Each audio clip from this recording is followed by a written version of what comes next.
Hello, everyone. Welcome to our online Female Changemaker event. My name is Sonja Ament. I'm a program manager at the Friedrich-Naumann-Foundation in Germany. And today we want to talk about the war in Ukraine with a special focus on the impact it has on women and current developments regarding disinformation and Russia propaganda. This web talk here is a part of our Female Changemaker series, a series of web talks in which we interview female changemakers across the world that are currently advocating for democratic change in their countries. But before I introduce today's speakers and dive into that topic, I would like to take a minute to say a few words about the Friedrich-Naumann Foundation. Some of you might participate in one of our events for the first time. So, based on the principles of liberalism, the Friedrich-Naumann Foundation for Freedom offers political education in Germany and abroad. And with our events and publications, we help people to become actively involved in political affairs.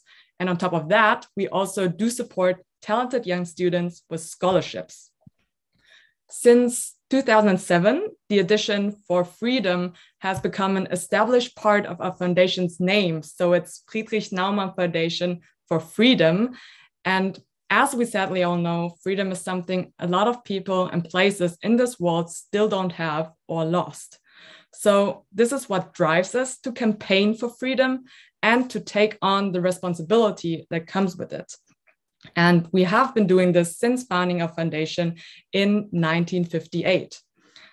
And now it's a great honor for me to welcome our speakers for today. Nataliya Gumenyuk, she is a Ukrainian journalist and author specializing in foreign affairs and conflict reporting. She is also the founder and CEO of the Public Interest Journalism Lab and author of several documentaries and books. Since the start of the Russian invasion to Ukraine, Nataliya regularly writes for The Guardian, The Washington Post, The Rolling Stone, Die Zeit, and The Atlantic. Welcome. Next, Dr. Susanne Spahn. She is a political scientist, historian, and journalist based in Berlin with research interests in Russia's foreign policy in the post-Soviet area, Russian information policy, and the Russian-speaking community in Germany. Moreover, in 2010 and 11, working in Moscow, she was a contributor to Dow Jones News, Die Welt, Deutsche Welle, and Zeit Online, and she wrote 6 studies on Russian media and disinformation, among them 3 for the Friedrich-Naumann Foundation for Freedom. And Caroline Gill, she has a degree in European relations and socioeconomic transformation, and for many years has initiated and moderated discussions with international experts. She will be interviewing our 2 guests today. So thank you all for being here. Before we start, let me explain just one Zoom setting to you. You are very welcome to ask your questions during this web talk, and please use the button on the lower end of your screen, Q&A, to pose questions, and we will try to tie in as many as possible. So now, I hope you'll all enjoy this web talk. Caroline, let's start. Sonja, thank you so much. Good evening all around the world. And first of all, let me thank to you and the Friedrich-Naumann Foundation for Freedom, and also the team of the Baden-Württemberg office, Melanie Kögler, and also Johanna Hastings, who made this idea of female change maker to become true. My name is Caroline Gill, and I'm very happy to be the host of this series. We want to empower and inspire women to be courageous and to stand up, because we believe that change can start at home, at work, in society, and it always starts with decisions. Since March 2021, we had this incredible opportunity to meet outstanding women from all around the world, starting on 8th of March with Veronika Tsepkalo, one of the leading figures of the Belarusian opposition. And then we continued throughout the year. I'm very happy to be back again. And of course, now we will discuss and focus on this important topic, and it's Ukraine. If you should be interested to follow our discussion even after this event and to have a look with whom we discussed in last year. So you just Google female changemaker, hashtag female changemaker and Naumann Foundation, and you will find everything what you're looking for. Nataliya, we are very happy that we can speak with you. You were already introduced, and Susanne, it's great that you're joining us from Berlin. And well, we already heard about let's say, some words about the current situation in Ukraine and after Russia's invasion on February 24 this year. And this war has a tremendous impact on women, but also on the situation of media and the challenges for Ukraine facing disinformation, fighting propaganda, and this will be our questions we want to tackle today. In the Female Changemaker talk, we discuss, like also in a very open and personal way. So Nataliya, we will start with you. You are with us from Kiev online. And if you allow, well, it's perhaps a very simple question, but how are you? And yeah, how the last weeks looked for you?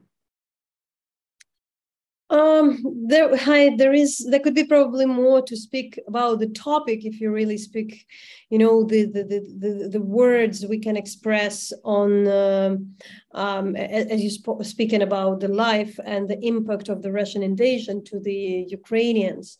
But the last week was honestly, I'm doing my job. I mean, kind of probably one of the most prepared persons in the country because I'm the conflict reporter, and there is a lot of work for us to do. But of course, it's horrifying. I think that the last week was a horrible news about the attack on the peaceful shopping mall in the Kremenchuk, the town which is far away from everything, just in the middle of of the country, where just people in their favorite shopping mall, as very simple to any shopping mall in every European country we can imagine, were killed by a rocket with zero reason. And for some time, I think we thought that maybe, there would be less attacks, or they are somewhere close to the south or close to the front line.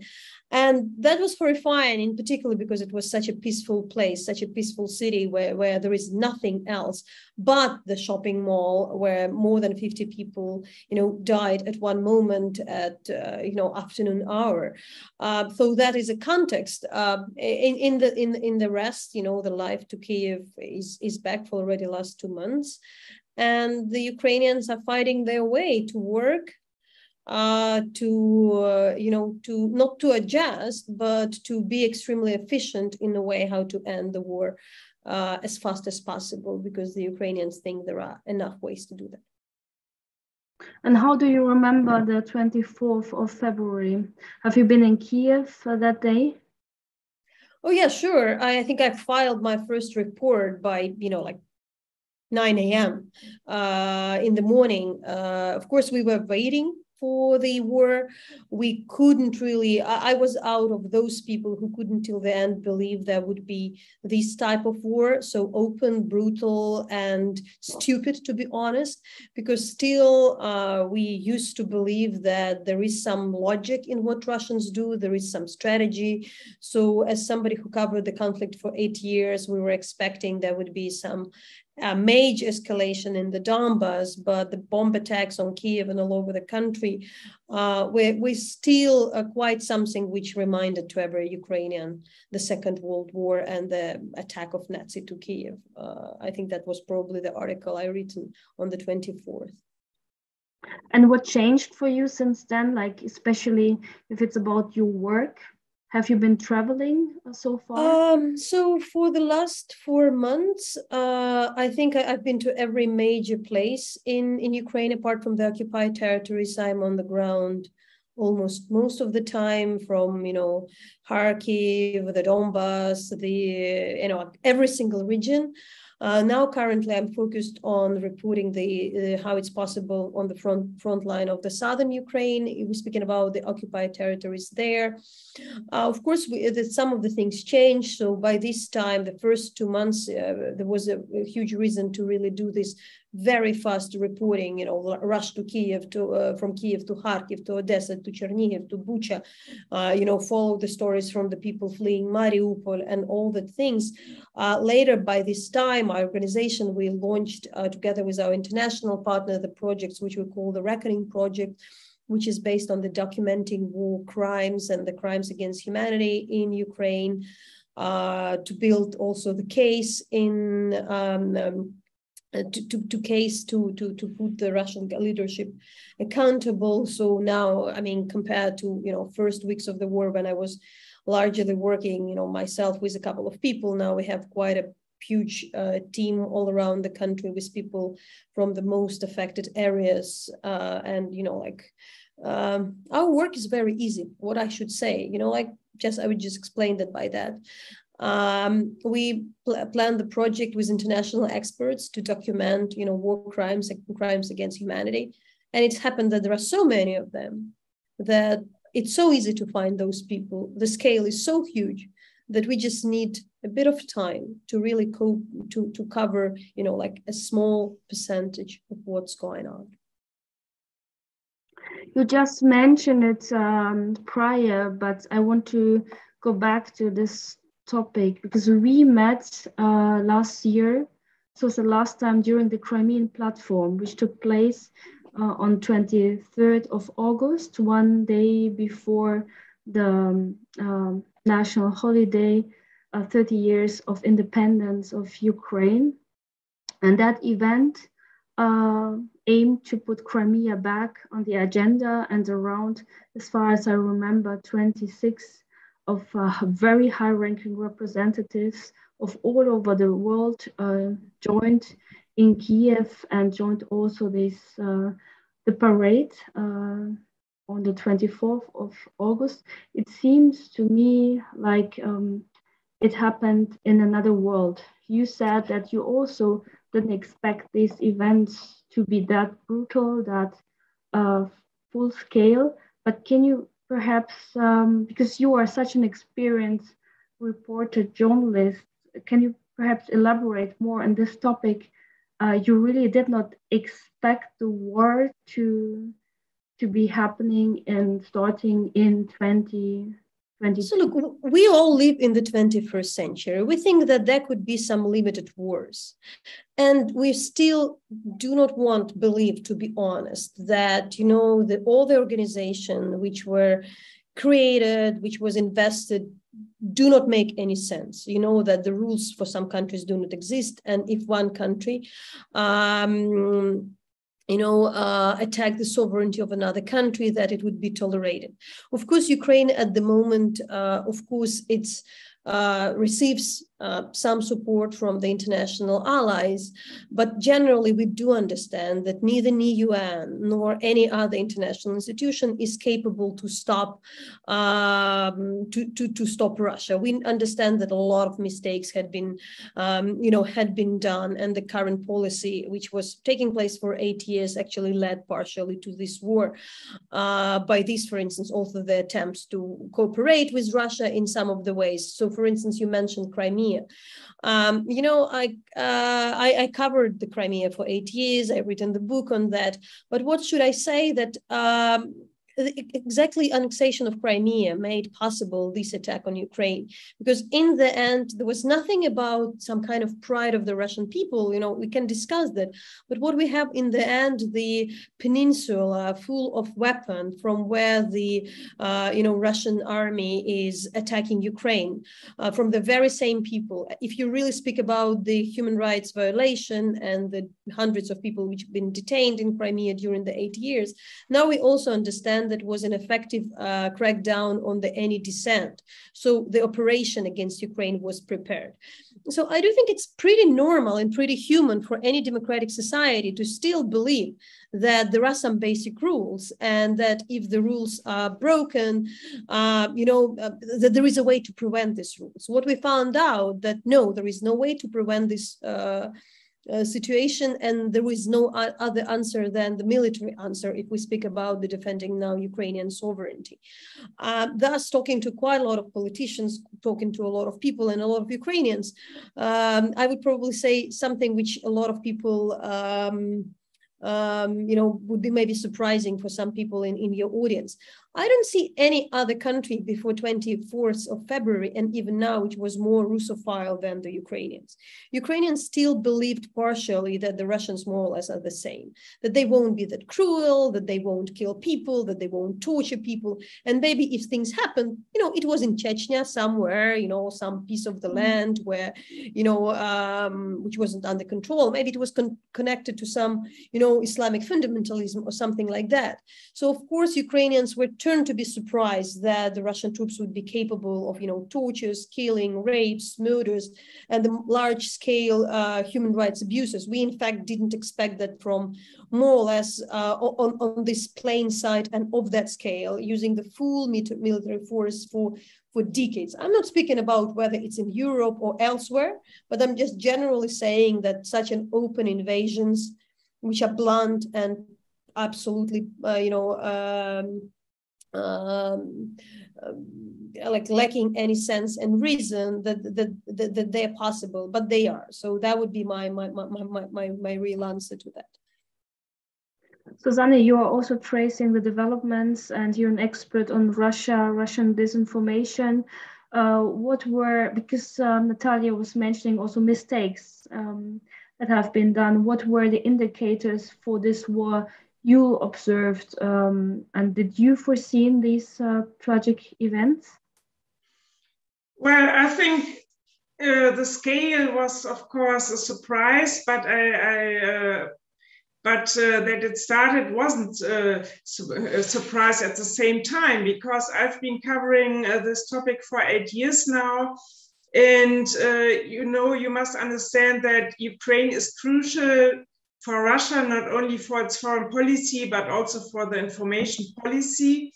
And all this hybrid war is an answer to the fact that Putin's integration policy failed. So he tried to integrate Ukraine into some form of integration organization like this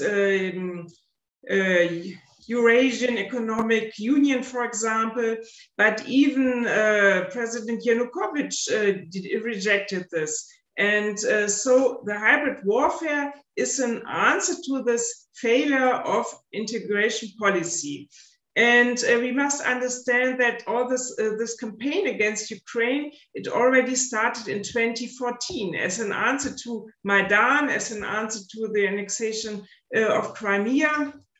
And this was, you can see how important Ukraine is for Russia, because as an answer, they started this international media campaign called Sputnik International.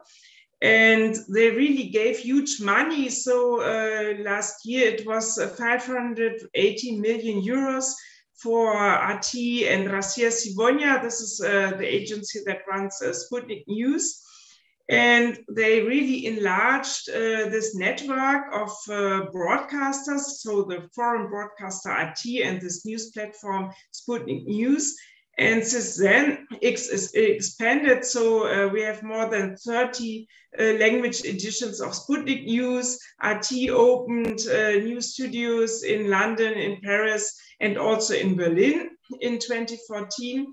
And it was always one of the main tasks to present the Russian version of Ukraine. So I must say that most of the stereotypes are not new. So for example, this permanent saying that Ukraine is not a real state, Ukraine is not a real nation. So I've been reading this for 8 years now. Then also this narrative about fascists allegedly dominating Ukraine and threatening Russians and Russian speakers. That's not new either, and this has been rejected by numerous scientists also in Germany. So, so there was never a threat for Russian speakers in Ukraine. So this is not new either. And so we must understand that they just repeat all the same stereotypes because the aim is that people wouldn't forget it. So it's not so important, is it true or not, but to manifest these stereotypes in the brains of the people. And since the start of war, so of course, the Russian state media, they have already paved the way to war. So it wasn't that surprise for me, because concerning the war, one of the main narratives was that it isn't Russia, of course, that is the aggressor, but the West and NATO. So it was the narrative that allegedly NATO and the West, they are suffering from Russophobia, and this is why they want to contain and destroy Russia. So this is this permanent narrative that is being spread. And of course, before the war and on the 24th of February began, we could read all the times about this allegedly aggressive West and NATO, which allegedly prepare war against Russia. So it was always the US and NATO in the role of the aggressor. So this is not new, but the scale of disinformation, of course, was surprising. So on the day of the attack on 24th of February, we could read Putin's statement, Russia does not plan to conquer Ukraine. So of course, this is not true. The second one, Russia will not target cities and civilians. And we could see within a couple of days what happened in big cities like Kiev, Kharkiv, and other cities. So again, the sort of fake news that are being spread. And now, of course, so the aim is to deny these war crimes. And now they are spreading stereotypes that allegedly Ukrainians are imitating war crimes, or this is a sort of theater. And so to distract the attention from Russia's role. So this is the main task, to legitimize Russia's role in Ukraine. So the aim is, again, to protect Russians and Russian speakers. So in the beginning, they were spreading this myth of genocide against Russians. So there was no proof at all, but nevertheless, this was this sort of condition and reasoning why they attacked Ukraine. So the aim is to legitimize the war, then to denigrate Ukraine internationally by portraying them as being allegedly fascist. And then, of course, to blame the West for the war. This is very important. And then, in recent time, it was increasingly important to warn the West not to support Ukraine anymore. So now the tendency is to warn. Can you tell us what you mean by that? To warn the West, what does it mean? Yes, so they try to convince readers and users in the West that support for Ukraine is dangerous. So, and that this will lead to a decline. So there are a lot of articles and videos claiming that allegedly when the West will continue supporting Ukraine, that this inevitably will lead to Germany's economic and political decline and even nuclear war. And here you can see that they try to play with people's fears, of course, because everybody in Germany knows that Russia is a nuclear power. And so they try to exploit these fears for political goals. So this is the aim of this sort of reporting. But additionally, we must understand that the EU sanctions against RT and Sputnik SNA, they are not working in Germany. So they are just partly implemented, and there's no difficulty to find it on the website. So RT-DE has set up at least 5 and 6 so-called alternative websites. And when you go on this website and use VPN, you can also watch the live stream. So, and here you can understand that the editorial staff in Berlin, they continue to work as previously. So they are producing the web content, and they even enforced the reporting on Ukraine because they offer this live ticker. So you can read in the beginning at 7 in the morning until late night. You can read all this so-called news about fascists in Ukraine and the aggressive NATO and so on. And even the TV program is being produced and spread. And here you can see that the sanctions do not work, unfortunately. Into that, Suzanne, because, you know, I was researching, our organization was researching a lot propaganda, but there is something else to add, because we're using these words, myth or stereotypes. Just before this, just before this broadcast we have now, I was working on 2 stories, and I came across 2 stories. So the first, I was, you know, like writing a story about the Ukrainian man who has been tortured and killed, executed in one of the villages in Mykolaiv region. You know, I talked to his widow. He was really, you know, severely tortured, you know, like all the horrible things you can imagine with the body I've seen on the photos. But when you really listen to what the Russian, and the Russian soldiers were there in that village for maybe like a week, they really, you know, the guy was a history teacher in his 60s, you know, the only thing he was on the south. So he was this kind of, you know, the history teacher of the Ukrainian history, you know, like the basic, you know, conscious guy.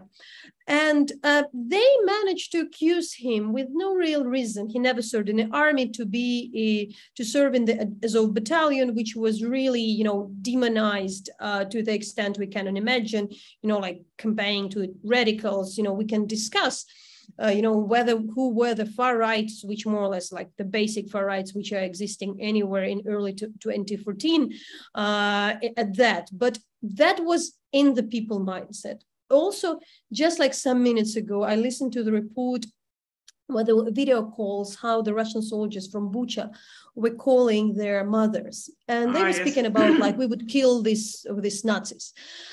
So this idea of, it's not really about the stereotypes. What happened that's one of the key reasons which allows the Russian soldiers, this dehumanization of Ukrainians. By this, I mean liberals, Democrats, left-wing, right-wing, wherever. Doesn't matter what political views you have, but as a Ukrainian, you would be equal, you know, to a Nazi, and that would be an excuse, you know, like to dehumanize and be able to kill, torture. And that is something new. And I do think we need to move from this discussion just about the stereotypes, but really about this responsibility and the difference, you know, because we can speak a lot about the disinformation and the fake news. On the separate occasion, I would say I personally was reporting from 2 places. Usually it happened that in the villages, the Russian occupiers stand in the local schools. So in 2 schools in Chernihiv region and in Kharkiv region, I found this copy of the Komsomolskaya Pravda, which is the largest daily in Russia, with and there were 7 million copies of that paper, which basically was the justification of the war. It was not some, you know, like marginal YouTube channel. The largest daily of Russia, with the largest number of copies, with the name of the editor and build editor, you know, like every single person which worked on that. It was full of fakes, but what was most important, it was instrumental. But when I was talking to the people who've been detained, who've been captured, those soldiers were really handing them that piece of paper, you know, trying to explain what they were doing there, what they were doing in Ukraine, and why they were treating those people like that. So I do think at this stage, it's critically important also to really differentiate what is a propaganda, what is a disinformation in the democratic societies, how it works, and it works totally different, targeting different vulnerabilities, all other stereotypes, and a clear, hate speech used by the war machine, which cannot be separated from the Russian military. And, I think if in 2014 or 2010, we still can put Russia on that side, like using all the tricky things, the last years is really the summing up of all those years of the dehumanization of Ukrainians as society, as people. Can you give us an example, Nataliya, for this difference in disinformation you just mentioned? No, I mean, like in disinformation, we can discuss whether NATO is weak or not. We can really have a conspiracy theory whether COVID exists or not. We have a lot of this, stupid things which are happening. So we know that, for instance, the people who feel vulnerable, they are easier buying to the conspiracy theories. You can find the way to, somehow to polarize society, as we're speaking about, Republicans and the Democrats in the US.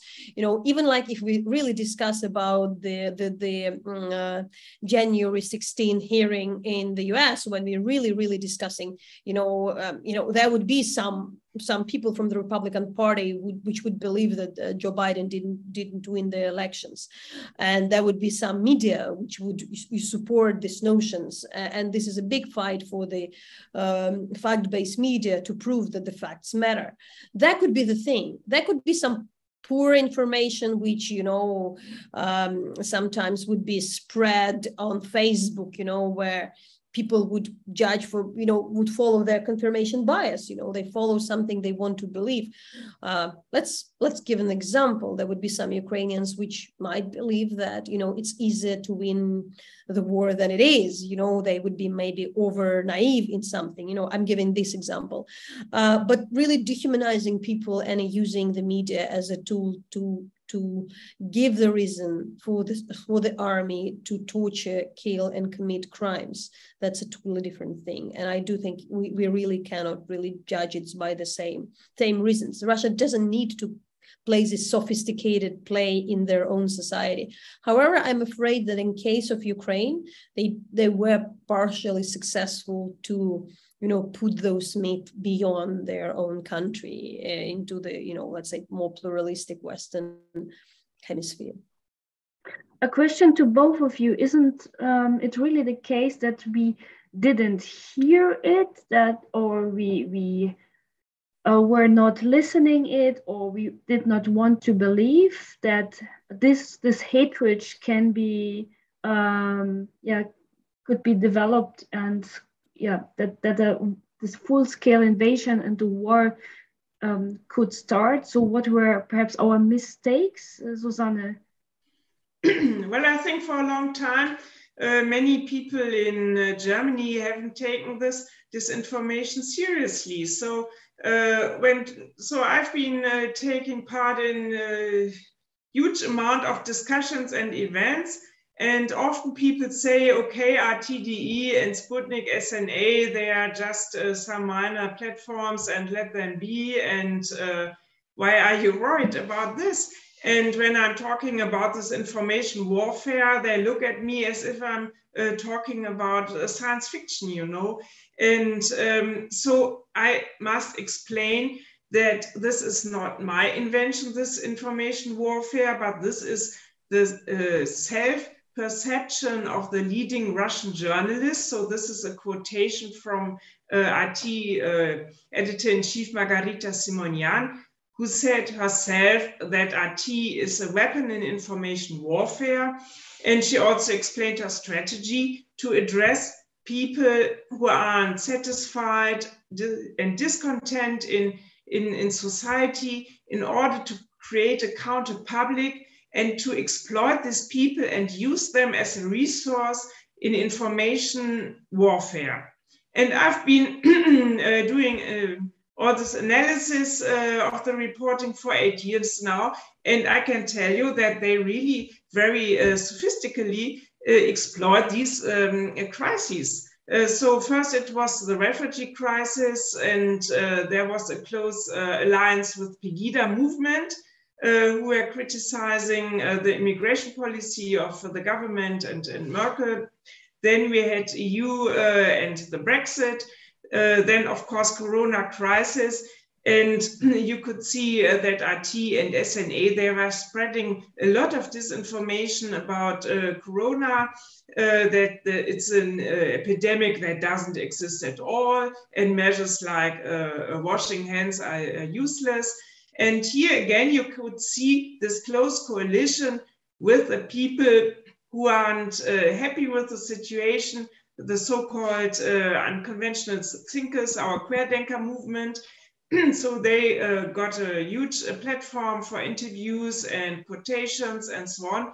And they reported without any critical comments when they were saying this is a Corona tyranny and so on. And, you know, and here you can see that they exploit this discontent. And now during war in Ukraine, you can see the same.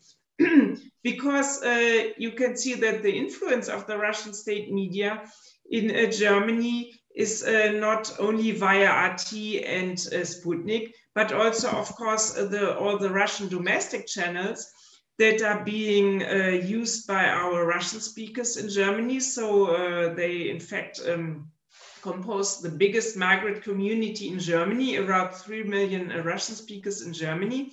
And they are still highly influenced by Russian domestic channels like Первый канал, Россия, NTV, и так далее. And so, you could see the influence. These people took to the streets several times in huge cities, in big cities like Berlin, Bonn, Cologne, in order to support Putin's war in Ukraine, and to protest against alleged discrimination. And this is again the strategy of RT and SNA to pick up this discontent. Oh, people aren't happy with the situation, and to exaggerate this. So there were also some fake videos, for example, about a Russian boy that who allegedly was killed by Ukrainian refugees. And then it turned out that this was a fake video. So, of course, there was no killing of this Russian boy at all. And the police warned not to spread this video. And I looked it up, who was spreading this video. So there were also several Kremlin allies in Germany. So, for example, we have this woman, Alina Lip. She's running her own channel on Telegram. And so she immediately spread this video. And next one was a news platform that was run by Prigozhin, who is well known as the owner of the troll factory in St. Petersburg.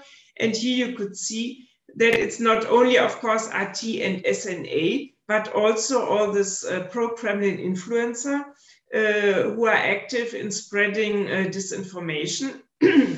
And then additionally, there's a whole network of Russia in Germany. So I'm just doing research on this in a project with this think tank Liberal Modernity.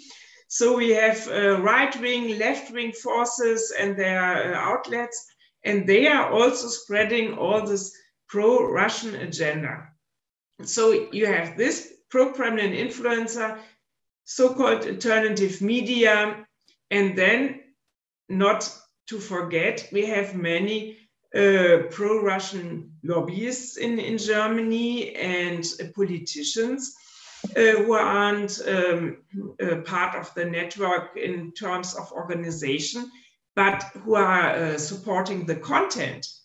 And here I'm speaking mainly about politicians of the right-wing Alternative for Germany and the left, of course. And here you could also see, so there were many AfD politicians who showed understanding for Russia's position in the war. And if you combine all these forces, left-wing, right-wing, alternative media, and then finally RTDE and SNA.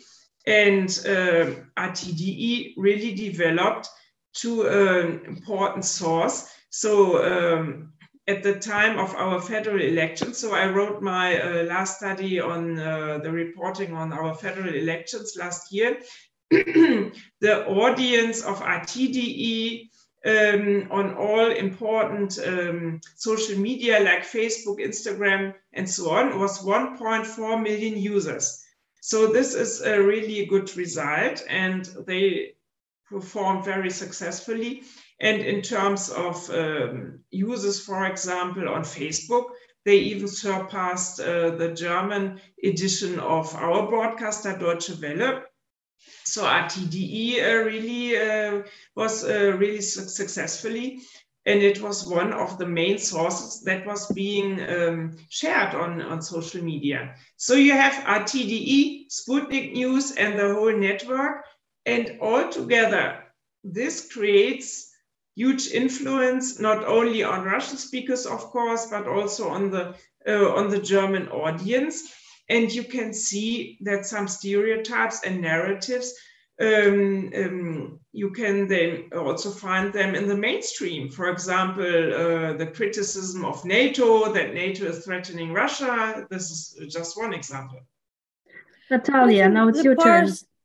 The part of it is, of course, what Suzanne has described, and I'm really, grateful for this work which is happening, because it's not the conspiracy theory that there is this large network of influence, like de facto, exactly in Germany, more working, operational, and not really any longer marginal, which affects peoples, which affect political parties, which affect, both academia and the political class.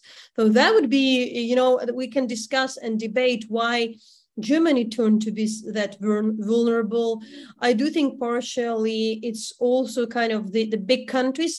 For me, the answer would be that the big countries like to care about the big countries. That's a bit of the problem, so there would be more interest in Russia as such, and the viewing the world through the glass of through the eyes of these big countries. So there would be some this arrogant attitude toward Ukraine, towards Ukrainian, in academia, which could be fixed within the years, but it's a very, very, very long story. It's also the results of the lessons from the Second World War, which also the Soviet Union played a huge role to somehow not let world understand also the role of the others, political groups, ethnic groups, and nationalities. So, for Ukrainians, this is such a painful thing that Ukraine is the country, together with Belarus, which suffered the most from the World War II and from the Nazi occupations. The most of the Ukrainians died, proportionally the most of the Belarusians. Most of the fights were here. Most of the Ukrainians were taken to work as Ostarbeiters. And that's in the end, when we're speaking about the German responsibility in front of the Russian society for Ukrainian, sounds so absurd as you can't imagine. And as I was writing, for instance, in one of the articles for the Zeit, I was also myself surprised how, that it turned to be that the Ukrainians, especially elderly Ukrainians all around the country, which lived in the places, all of them were at some point occupied by the Nazis. They refer to the Russians as, the Germans. They call the occupier, the German is the word for the occupier today. But I think the second part is partially the intellectual laziness, that not readiness to admit some of the flaws in the current structures of the international relations, not looking a lot, projecting own problems and projects with the imperialism, into a totally different context. I myself, as a journalist, was brought up, mainly in mid of 2000s, when there was the Russian, when there was the Iraq, the war in Iraq. And I do understand why the Western media failed reporting that war, what was wrong with the Bush and everything things. It's a part of my education. But I really seeing kind of confused when I see that the projection of old kind of phantoms of the media are coming all of a sudden to a totally different pattern. So I do think that there is a responsibility of the German leadership, in particular of Angela Merkel, whom I don't know, I defended her for many years, her policy for, keeping Europe united. I was like trying to explain and trying to understand her politics.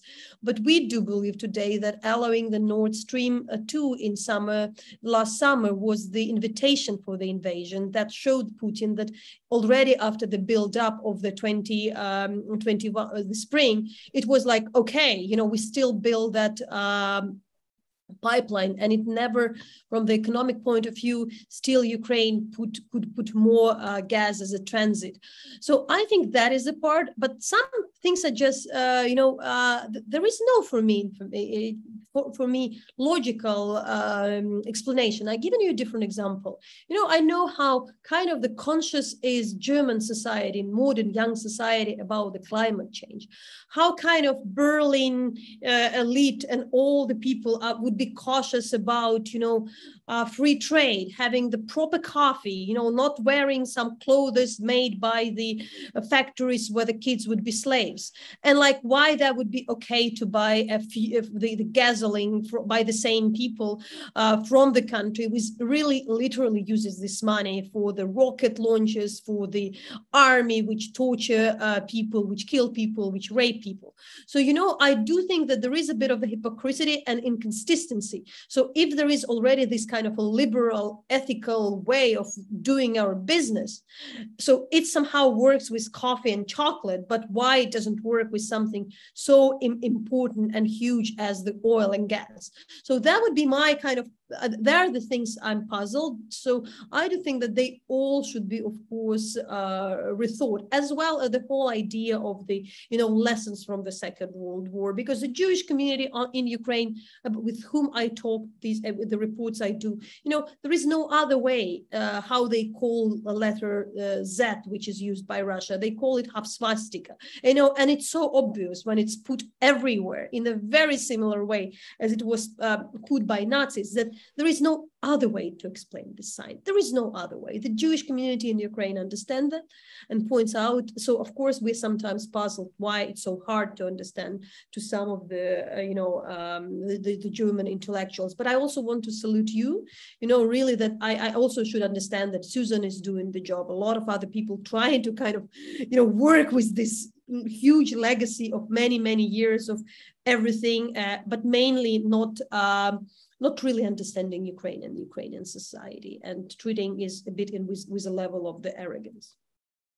For everyone who should be interested in that topic, I just listened to a really outstanding, as it always is, the lecture by Professor Timothy Snyder on German colonialism. And he exactly was talking about this topic, and it's available on YouTube. It's a lecture with the Deutsch-Ukrainisches Forum. So I really can recommend it, because it's going in depth what you actually described, Nataliya. But one short question to you, Nataliya, because I have such tremendous, just so many networks. You are traveling not only throughout Europe, but to the United States. We heard how Russian propaganda system is working and influencing Germany, but why outstanding international journalists were not convinced prior to support Ukraine, as they do, for example, now? No, I do think it's partially this lack of understanding of Ukraine. Partially it's also worked with the Russian influence in a way, and the stereotypes.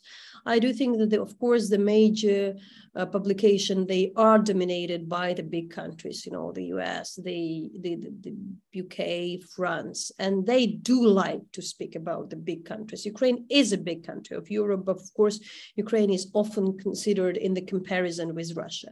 So that would be more nor people in academia who know Russia. And I do understand that, you might have the history, but as a journalist, as a journalist traveling myself, you need to be on the ground to understand the country. You need to understand the society. And it's true that the Ukrainian society is largely misunderstood, also partially by the Ukrainians, but all other people.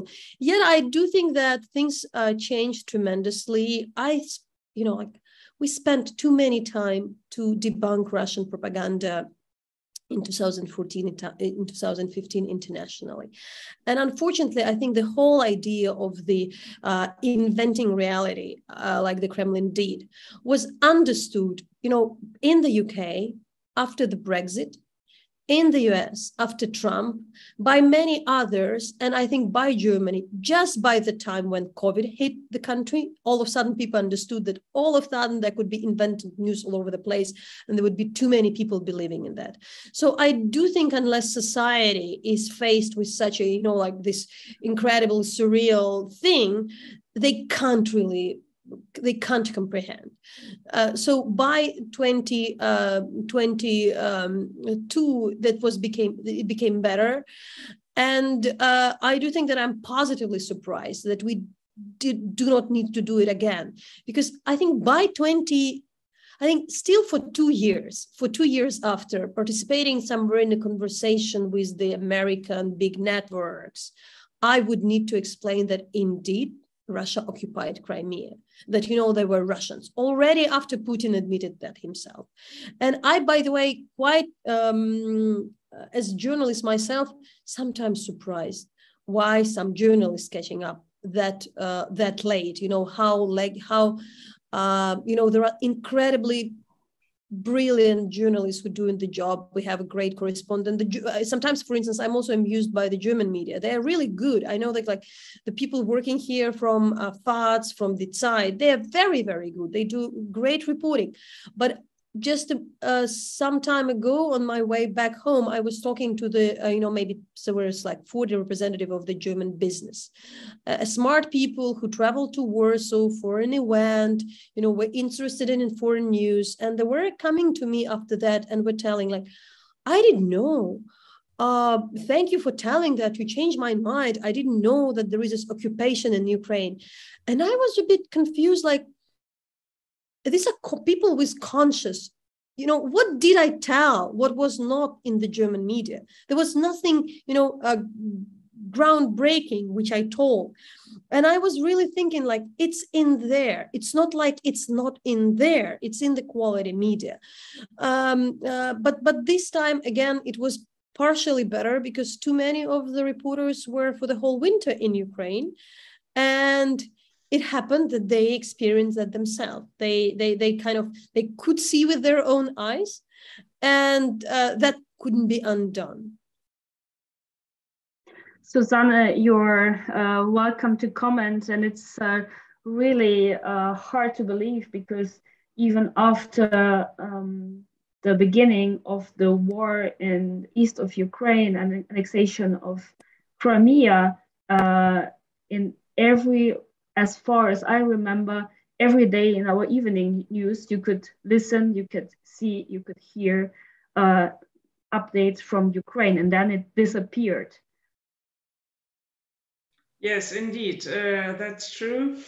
And I just would like to agree with Nataliya that many people in our society just close their eyes when it comes to Ukraine. So I think in Germany, we had the strong tradition of the social democratic policy of change through rapprochement, so change through trade, what basically means we do business and care a little bit about human rights. And so in recent times, we had this so-called modernization partnership with Russia. And I think it was really hard to make Germans and especially our government to wake up, because they really had a lot of illusions concerning Russia, or at least they pretended to have illusions concerning Russia. because of course we had trade and business, but no change, and this was obvious. And of course, the war didn't start in 2022, but in 2014. And before that, we had a war against Georgia. We had war against Chechnya. We could see Putin's methods. We could see his imperial ambitions, of course. But many people in Germany preferred to close their eyes, either because they had the sort of illusions to turn Russia into a democratic country, or they had just business interests. And we must understand that really we had some very influential lobbyists. First of all, of course, former Chancellor Schröder. So I remember the time just after the annexation of Crimea in 2015 and 16. Schröder was working together with Gazprom, head of Gazprom Miller in Berlin. They together met different ministers of our government in order to start this pipeline project, Nord Stream 2. So this was documented by the journalist Claudia von Salzen in the newspaper The Tagesspiegel. And at the same time, Schröder was one of the main guests in our talk shows, where he explained the Russian policy, and he justified the annexation of Crimea. And he was saying, and now you think about Kosovo, and their NATO attacked Serbia, and so basically it's the same. And so he tried to justify this. And you could see very clearly how he was acting, in fact, as a double agent, doing business with Russia and implementing this major infrastructure and strategic projects, and at the same time publicly defending the Russian leadership. And Schröder was one of the main influence agents. So when it comes to the poisoning of Navalny, when it came to the Skripal affair and others, so his strategy was always not to say it wasn't Russia. No, he just said, well, I know Putin very well, and I can't imagine that he could be behind this. So his strategy was to sow doubt. So it's mainly the same strategy the Russian state media have, to sow doubt and insecurity. Perhaps it's true, perhaps it isn't true, maybe another version. And then you give, for example, for the poisoning of Navalny, you give 20 versions. And of course, it's not Russia behind it. And so this was the strategy. And of course, we have other influential persons and journalists and politicians who are active and who are also partially financed by Gazprom directly. And I think this is also the fault of our media when they give the floor to people like Schröder, Ra, and so on. They present them, for example, Mr. Ra, he's a very well-known a person in Germany, of course. He's a scientific director of the Deutsch-Russisches Forum. And of course, he's considered as one of the most and very well-known experts on Russia.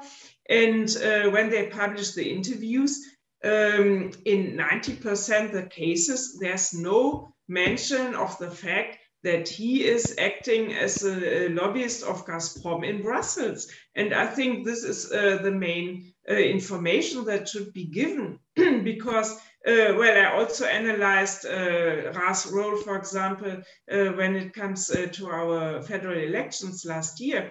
So his narrative in Germany, so he was everywhere, in the Russian media in Russia, in the Russian media in Germany, in the German media in Germany. And in Germany, he had this narrative, we must understand Russia and we cannot live without Russian gas. So, and this is no surprise when you know that he's being paid by Gazprom.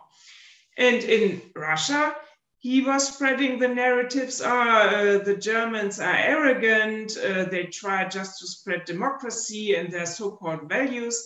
And so they support these Russian narratives. And so Nataliya, this is like an example, Susanne. Yes, I think this is a very good example why our people and our population and media users woke up so lately, because we had many people like Schröder, Ra, and so on, who were explaining and justifying Russia's policy.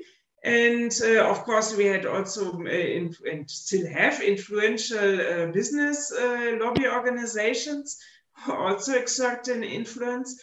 And I think this is why people in Germany woke up so late. And I think it's just due to the fact that now you can't close your eyes anymore. Now the crime is so obvious that you can't close the eyes anymore. And I should also add, I think this is really important, when it comes to the EU sanctions, they are not fully implemented in Germany, as I've already said. So you can use the websites, you can see the TV program. And when you look at the reactions of our politicians, you can see again this ambivalent attitude towards disinformation. So in fact, we have this media regulator in Berlin. They tried to implement the ban on the TV program of RTDE in the beginning, not successfully, but because they continued working, and they are still working. So they only cared about the TV program, not about the web content. And the sanctions, they were saying it's forbidden to spread the contents via all channels, so internet, cable, satellite. And so I was also interested to find out the attitude of our government commissioner responsible for culture and media, Claudia Roth. She is a politician of the Greens. So I looked up her statements. So on the one hand, yes, she supports the sanctions against RT and Sputnik because they are tools of information warfare, okay. But at the same time, she says, at the same time, it should be possible that journalists should go on working when they stick to journalistic standards. And this is the crucial point, because journalists in Berlin, both of RTDE and SNA, can keep working as usual, doing business usual as their business as usual, although they do not stick to journalistic standards.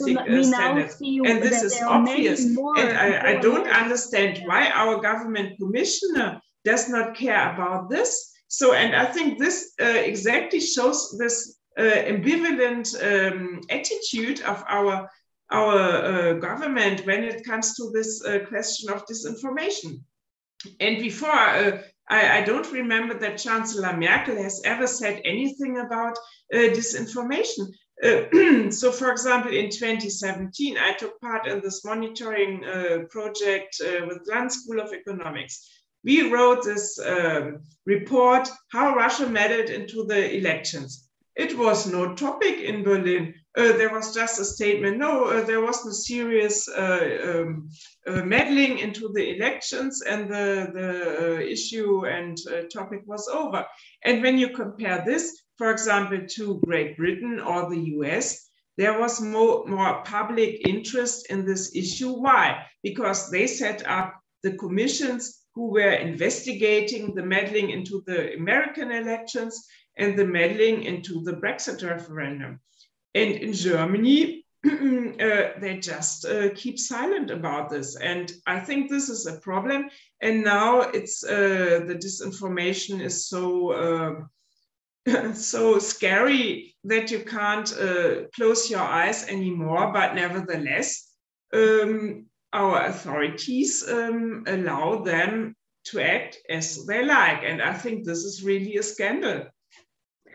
Thank you, Susanne. You just elaborated the legs and what we should care about more. The audience, if you should have questions, You can use the Q&A function in Zoom and write the questions, and of course we will take them in. It might be questions to Natalia or to Susanne on our topic. And yeah, we have a comment, only one comment, but of course you are invited to join us via the Q&A function. Natalia, perhaps you could give us example how you are facing this disinformation and propaganda by Russia in your work. How does it look like? What changed perhaps in the last months?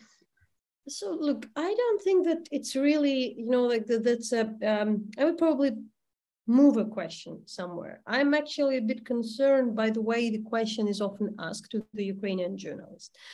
In a way, because yes, for us, the Russian disinformation has a real effect on the murder of the Ukrainian by the Russian troops and the Russian state, especially if we speak, even to Vladimir Putin, who believes in this propaganda. The second point, so for us, it's existential. As well as existential is everything which Suzanne told, or, the effect of the Russian disinformation to the societies in the US, in, like all over the place. So for instance, when we speak about the possible, narrative of, don't support Ukraine, or, that's really existential. We don't know whether we would be alive or not if there won't be the Western help, and whether the Ukrainian people survive if there won't be the means to defend themselves. Yet at the same time, I think it's extremely important to stress that at the same time, the Ukrainian media can't be today more different than anything you can imagine from Russian. I sometimes don't like analogies, but sometimes it's very easy to portray them.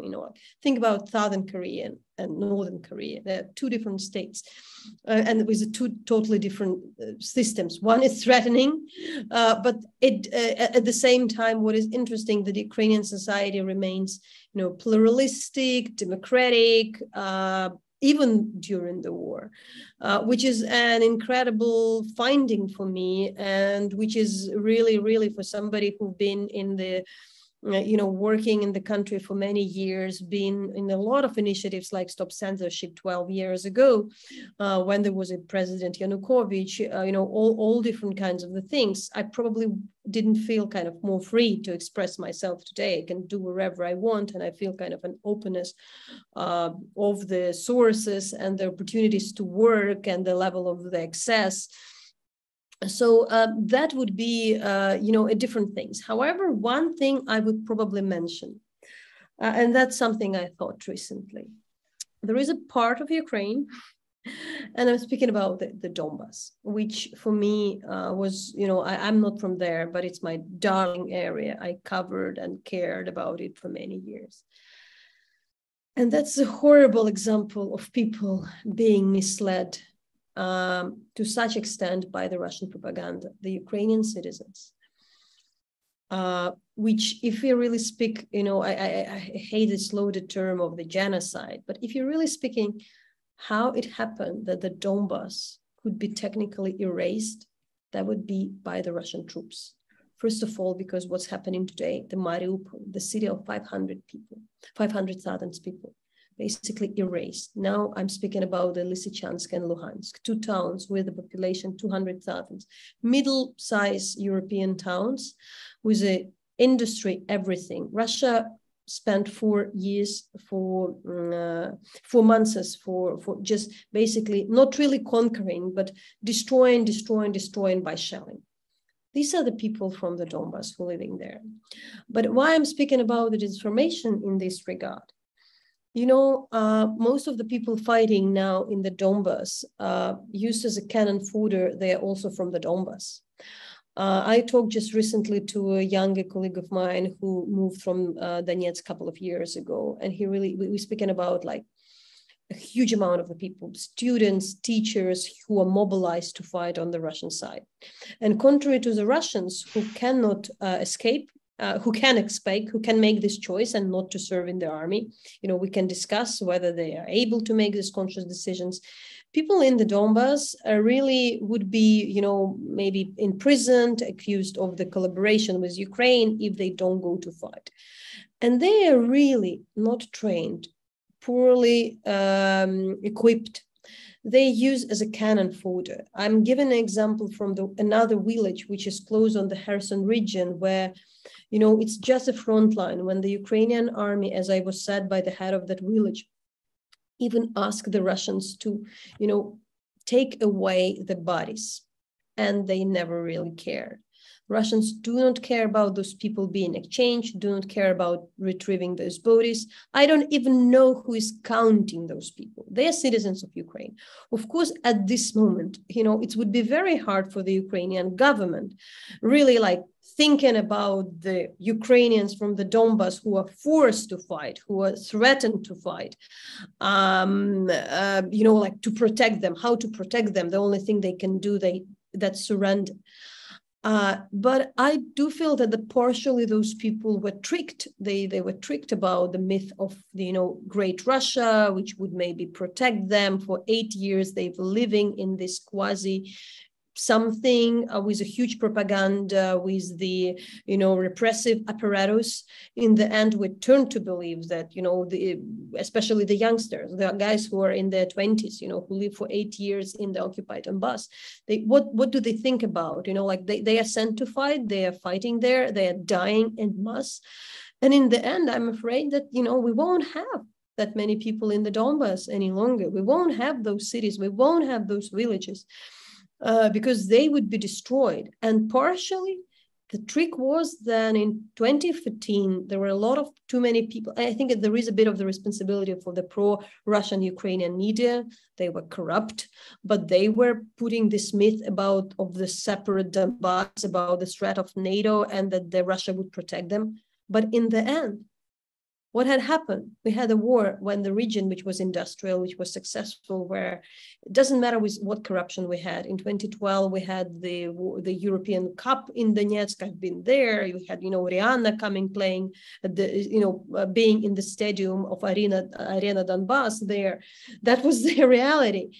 And now it's nothing. Like a year ago, I was in these places. There were still concerts, festivals, and there is nothing. I don't know how many of them died. And some of those people probably believed into Russian propaganda. Some of those people, after 8 years of propaganda, believed that Ukraine might be their enemy. Some of them didn't believe, but they still were in that place. They pay the first. Who cares about them? Do Russia cares about them? Not really. How can we care about that at this moment? So in the end, there is a very direct effect on the millions of the Ukrainian citizens who were tricked, and for whom Margarita Simonyan or anybody in the Kremlin can't care less, can't care less. They were instrumentalized in their political fight, in their international fight. And I'm afraid that there is almost nobody to tell sorry even for them, to be honest, really to put the monument, to collect the body, to bury. So I do think that for people in the Donbass, the propaganda played the most ironically sad and the cruelest role we can at this stage imagine. The title of our discussion was Women in War, also journalists in war, I would add. What about objectivity during these times? Working as a journalist right now? I'm from that school saying that the objectivity always possible. It's possible by everybody. I'm sometimes puzzled by this question, do you ask the surgeon, does it work differently in some other environment? There is a profession, you do what you do. You either lie or it's not. I put the objectivity in the format of the truth and lie. If I know something happens, I'm able to verify that. I found the facts. I write about that, and I do think that it's absolutely objective to say that it's a crime to rape people. it's a crime to torture the people and kill. I mean, you cannot be, if that happens, it's bad. It's in the violation of the law. If it's a war crime, that would be a war crime. If it's a crime against humanity, there is a particular, protocol when you understand, of course there is a court, but there are some kind of explanation. What is that? But you asked about the women at war. I do think it's also very important to mention this thing. I'm happy to see, somehow that internationally, in a lot of places, especially outside of Ukraine, Ukrainian women taken this role to be the face of the war in Ukraine, to advocate, to speak as well. If we today speaking about the journalists, because of course a lot of male are serving in the army, they are easily mobilized.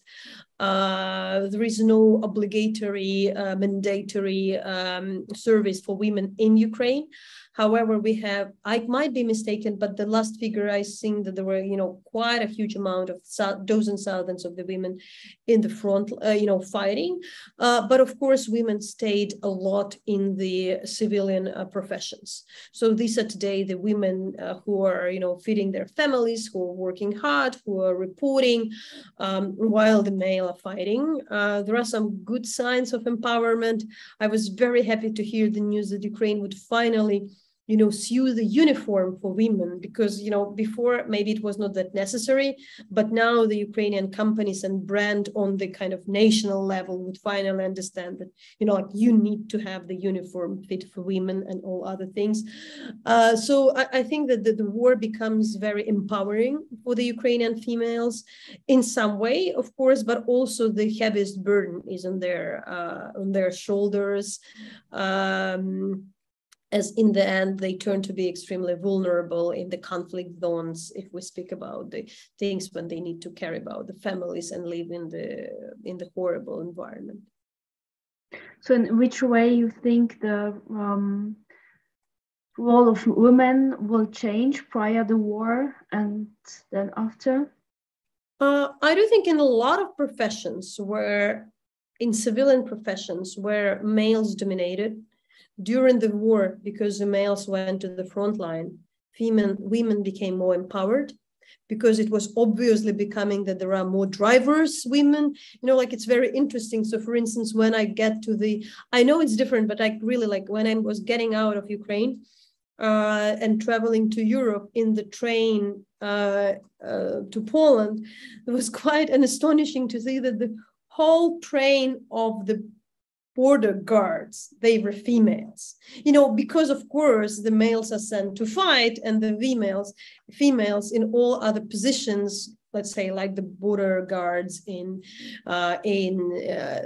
were there. So for instance, if you speak about the drivers, the drivers who are doing this long distance travels to Europe or elsewhere, we just obviously seen that there are so many of them, and in all other professions. So I do think it's for instance very interesting that it's a different discussion, but I was very also amazed to see how finally became the discussion about same-sex marriages became like a normal in Ukraine, because the discussion turned to be that, look, this is necessary because there are LGBTQ gay males fighting, and they are dying, and they are in captivity, they are wounded, and there should be their husbands coming to their hospitals. There should be the right for their husbands, if there should be some legal. And I do think that somehow the war accelerated a lot of processes, which gives a real justification for the things which Ukrainians thought like, okay, it's controversial, we can do that, but it gives like, no, it's not about the, some fictional rights, it's very clear rights. So I do think that there is something similar should happen.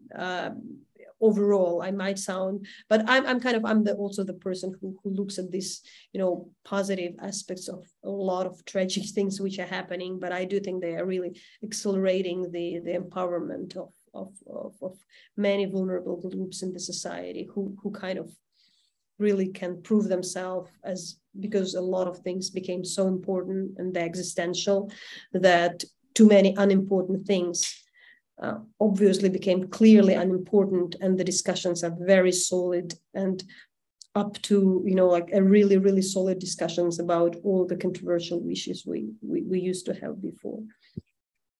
We got a question in the chat. It was going back to the first part of our discussion about the deeper roots of the misinformation and propaganda. And one of our participants is mentioning the US elections in 2016 and 2020, also Brexit issue. Of course, if you want, you can comment on that, Susanne, also, or even write in the chat as an answer. And also a question, this women topic, and also mentioning Syria, that women there suffered, and in the US, finding out what life was that they are losing. So yeah, you can either comment on that directly or also write in the chat. So these were two questions raised in the chat. Susanne, do you want to comment? Well, I'm an expert on Russian disinformation in Germany, so I'm not an expert for the US or Great Britain. Of course, I read articles and analysis of this, but I'm not an expert myself. But I know that in the US in 2016 and also in 2020, the Russian meddling was proven by these commissions. And I also know that methods changed. For example, in 2016, there were many fake accounts on social networks set up. And in 2020, they more used to set up fake news platforms. So the method changed, but the meddling was proven by these commissions, and there were also reports written about this. So I just would like to give you the advice to read these reports, because everything is written in detail. And the same is true for the Brexit referendum. So the Parliamentary Commission has also written a report about this that was published, so you can find more details about this. But I think for us it's interesting and important to know that the meddling, so Russia's meddling, was proven and documented. So it's a fact. And I also documented this meddling in my studies. So you're also cordially invited to read my study on the federal elections last year.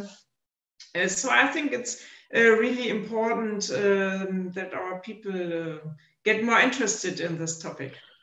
I would probably add, I reported the elections in 2016 in the US, and of course was partially, like quite a surprise, how the polarization was playing a huge role.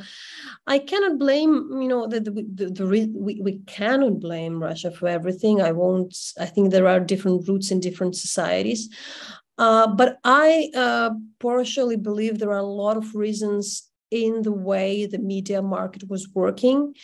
The polarization is actually quite a good model for the tabloid journalism, for conspiratorial journalism. And I do think for quite a lot of things, also the media market in the US was broken by the commercial model of the US media.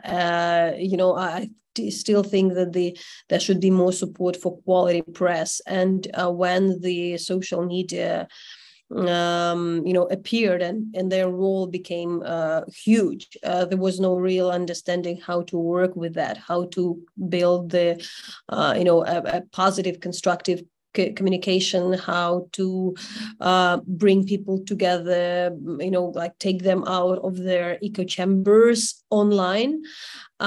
We need to rethink the role of the public broadcasters globally. In the US, they were really broken. We see the countries where, there are real democracies, which are also with a good quality public broadcasters, like we speak about the Scandinavia, the things are definitely better. We can even compare it with the European South. We speak about the Italy and the Berlusconi model of the, entertainment media. And I do think that a lot of roots were there. And in the end, the forces, let's say more authoritarian forces, they found their way to better work with the polarization, with spreading the conspiratorial thinking via the social media. And we were too slow to react and to understand and to say that the news, the quality media, it's not the business. This is the service for the people, and we need to fix it. So that would be my overarching, it's not about the reason for that, but I think that's a partial remedy, to bring back the good journalism, its real role, but also the commercial model of media is partially responsible in the, even in democratic countries for what's happening, there were tabloid press behind the Brexit. There were we know what regulations were missing in the US in media for making, media like Fox News doing what they were doing. And I still put separately that it could be way bigger and way more important in the authoritarian countries, because there are different instruments. You don't need to polarize society. In the dictatorship, you actually can bring this narrative. So it's a bit two different issues. But looking at the public broadcasters and the social media and how we deal with that online, that would be the place where we search for the problems, but also the solutions. Nataliya and Susanna, thank you so much for your answers. Unfortunately, our discussion is coming to an end because it's already 8:30 and in Kiev 9:30 p.m. Nataliya, my last question to you, and because you are this woman in war, journalist in war, how you look. What you're thinking about the next months? So look, my message would be that we really not naive, or it's hard to follow the news. There are more of your colleagues or friends who that they're fighting in extremely dangerous places. There are people all the time on the daily basis. You see that like the son of that colleague died. The father or brother of that person passed away, just like on a daily basis. So Ukrainians are paying quite a huge price. However, at the same time, there is a clear understanding of the goal, and very often especially like in the Western media, we ask, we know that this war would be long. Ukrainians knew that the war might be long for a very long time. That's why they probably didn't rush in January till everything started, that they need to preserve these strands for something which might last very long.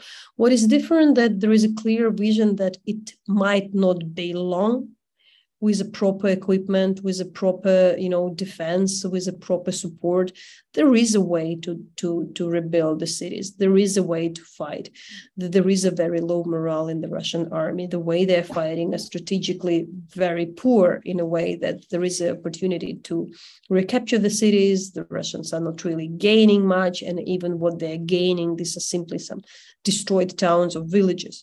So I do think that the Ukrainians, we do have some clarity how, for instance, the war might be over by the end of, at this stage, at least, like the return to the border still 24th of February, how that might be done by the autumn or by winter. We call this phase of war the second phase of war. We're thinking how the Russian tactics changes. But for the Ukrainians, it's extremely existential. Like the talks about the opportunity to finish this war faster. It's not about the wishful thinking, but about like seeing a clear things and telling that's how it could be done. Please help. Then we would have less people dead. We would have less casualties. We would have then less necessity of the rebuilding, and so we do have the idea. So that would be again the difficult months. For me, it's still not the most difficult moment. I spent 80. There is a concern that like when the life in Kyiv is getting better, the whole country won't be maybe that like caring about what's happening, for instance, in the south and the north. For 8 years, I was focused on the Donbas and Crimea, the topics which not everybody cared, and it was affordable for many not to care. So this kind of new stage for me personally won't be too new. It just would be, the scale is bigger and it's tougher. We need to support a lot of people around us. I do understand that for a lot of people in my colleagues, they need psychological support. Their houses are destroyed. Like just in my team, we have people who lost their houses, who needed to move, who needed to relocate, who lost their relatives, whose relatives are fighting on the front line. We need so I cannot undermine that, and kind of sounds very cheerful. But it still looks all manageable and doable. This is good news at the end, but we have to discuss and continue our discussion. It was a very special event within the Female Changemaker series, because this time we concentrated more on your work, Nataliya, and of course the disinformation, propaganda, and challenges of not only after the Russian invasion, but Russia's disinformation war. Thank you so much, Susanne, for commenting and giving us more insight. And we heard about your work also, Susanne, and everyone who's interested could just look it up. And I think there are plenty of other events and your studies you mentioned on disinformation, and everyone who is interested in Nataliya's work. And Nataliya is the change maker and is the strong woman we wanted to give the floor to tonight.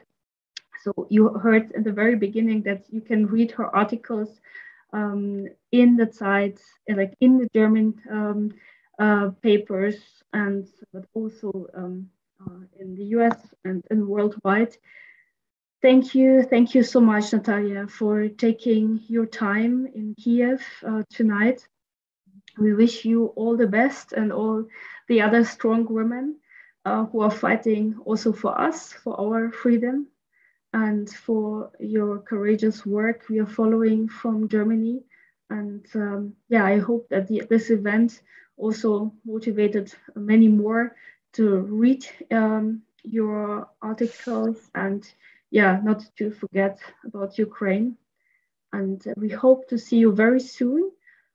We will have another Female Changemaker event after the summer, and it will focus on Georgia. So you are invited to join us. And if you're interested in other events of the Friedrich-Naumann Foundation, you just need to sign up for any newsletter. Thank you very much to you, Nataliya and Susanne, and to all the audience you stayed with us until the end. Thank you so much, and all the best and greetings to you. Bye.